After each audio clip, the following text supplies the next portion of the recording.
California is one of several states monitoring the possible spread of Hantavirus after that deadly outbreak aboard a cruise ship. So should you be concerned about an outbreak here? You know, a lot of people have anxiety about it. We're joined now by Dr.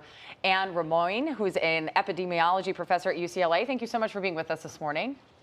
Thanks for having me. So I want to dive in a little bit here because I have an 11-year-old stepson who on Friday we had a couple-hour conversation. He has so much anxiety about this. I think a lot of people do post-COVID.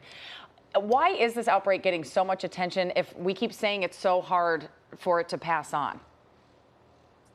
Well, you know, I think that the key here is that an outbreak can be really serious for the people that are directly involved. It can be contagious, and it can be even, very contagious, but not necessarily contagious enough to be talking about a pandemic. And I think that post-pandemic, we've kind of gotten into this binary: is it a national disaster or is it nothing? And there is a lot of space in between. This is a very serious, very potentially deadly disease. It needs to be contained. We need to be able to get the people who have been exposed into quarantine to make sure that if they do get hantavirus, this Andes virus, that they'll be able to contain the spread forward, that we won't have additional cases. And so I think that, everybody has a lot of, anxiety post-COVID and post, thinking about everything that we went through. An infectious disease like this does not necessarily mean the same thing that we experienced previously, but it's really important and needs to be contained. Okay. And from everything we've read, it is rare for this to spread person to person. So how do we even make sense of what we saw happen on this cruise ship? Well, that's another really important point.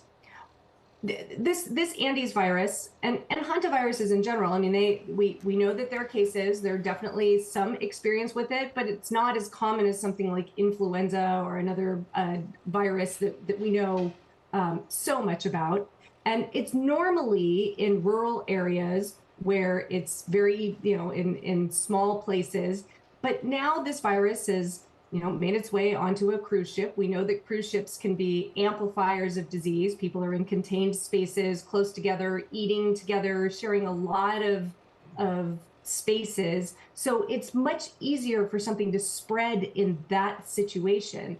When diseases get into a place where there are a lot of people who are susceptible, a lot of intermixing of people, then it's not uncommon to see spread where you might not see normal spread in the community.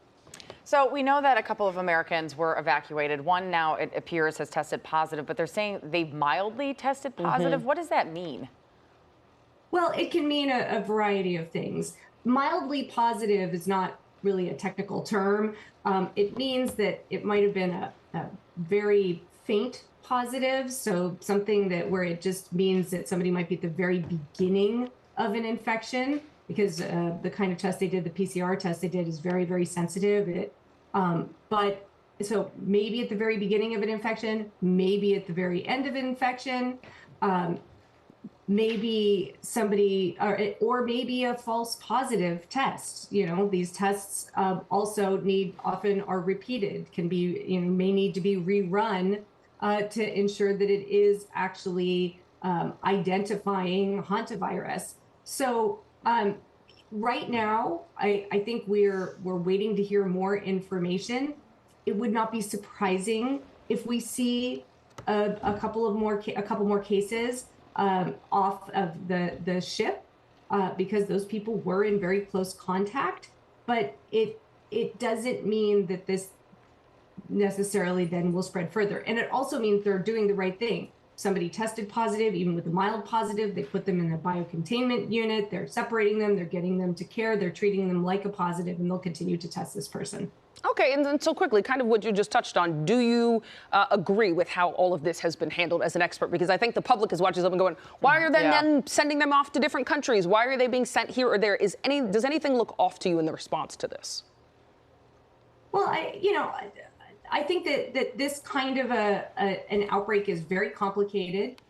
You've got multiple countries involved, multiple jurisdictions involved, people from all over the world. it is very reasonable that people go back to their home countries in this kind of situation for the best care possible and the best kind of because they may need significant care to be able to be managed. But I think that this speaks to a much bigger issue. We've had public health essentially dismantled in this country, and so we are no longer part of the World Health Organization. So we're not at the we don't have the same kind of seat at the table as these things kind of evolve. Public health infrastructure with CDC, with other parts of public health have been defunded, underfunded. The funding for studies that would likely help us understand this particular virus have been very, very scant.